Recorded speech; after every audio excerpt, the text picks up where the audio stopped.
All right, the ECB's decision on interest rates is out. They are leaving them unchanged. Let's check on the futures at this hour. Now indicated up by about 43 points. S&P down by less than a point. The NASDAQ off by less than 10 points now, kind of firming things up a little bit.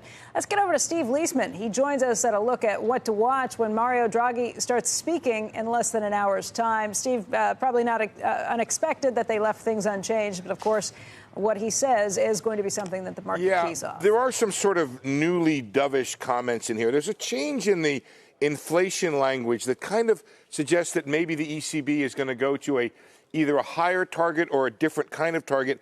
Before, they said that they were they wanted inflation to converge at or below or close to 2%.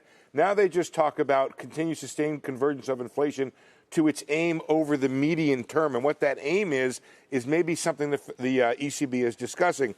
Also a line here that says the Governing Council also underlined the need for a highly accommodative stance of monetary policy for a prolonged period of time as inflation rates, both realized and projected, have been persistently below levels along with its aim. So let me give people the background if you haven't been following the ins and outs of the ECB.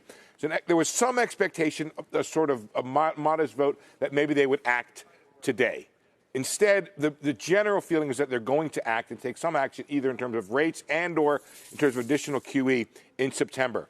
Let me read you some of the expectations then that are coming up for this press conference at 8:30, where there's very, very strong expectations for Draghi to hint. So here's the Action Economics Strikes. Draghi will have to deliver a very dovish presser today to keep investors happy. That was with the expectation that he wouldn't deliver anything in terms of cuts. Krishna Guha at Evercore writes, we believe the ECB will pave the way for a 10 to 15 basis point rate cut and a new QE program at the September meeting. And one more here from HFE. They write, it is going to take a bold stroke to both satisfy markets clamoring for incremental easing and make a difference to the economy. We hope we will not be disappointed, but we increasingly fear that a satisfactory easing of monetary conditions will be difficult, if not impossible. Now, you say, what does all this matter for the U.S.? Well, obviously, European growth is significant for the United States, but also for the Federal Reserve. And I want to show you here the U.S.-German 10-year. And what you see is this spread. It's 250, 260 basis points. It had tightened a bit as it looked like the U.S. was easing. But here we go again. It's up to widening again. I'm not trying to see that's this morning. But the longer-term chart is what shows you that it had tightened, and then it was widening again. So there it is. There's that widening again, back up towards 242. And the story here is that the U.S. seemed like it was going to ease. Now Europe's going to ease. So is this, guys, Andrew, the question we have, a race to the bottom on rates?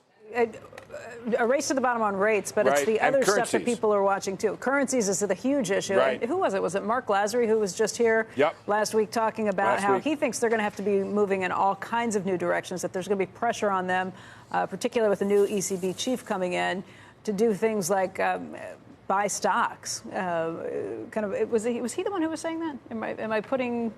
Oh, Larry Fink said that. I'm sorry. That's right. It was Larry Fink. I knew it was somebody I respected and we talked to in the last week. There's been a couple of folks out there talking about buying stocks. I don't think they're quite there yet, Becky, but think about this. The Fed, part of the rationale for the Fed is to sort of bring U.S. rates more in line with the rest of the world. Okay, so they do that. Then Europe does that, then I guess we got to do it again? Yeah, but Mario Draghi, how much is he going to just be kind of holding off, realizing he's leaving in October and somebody new is coming in? You think he's going to take drastic steps before, or... I think he's going to take steps, and I think he's going to tell us in about 51 or 41 minutes, actually, that he's going to take those steps.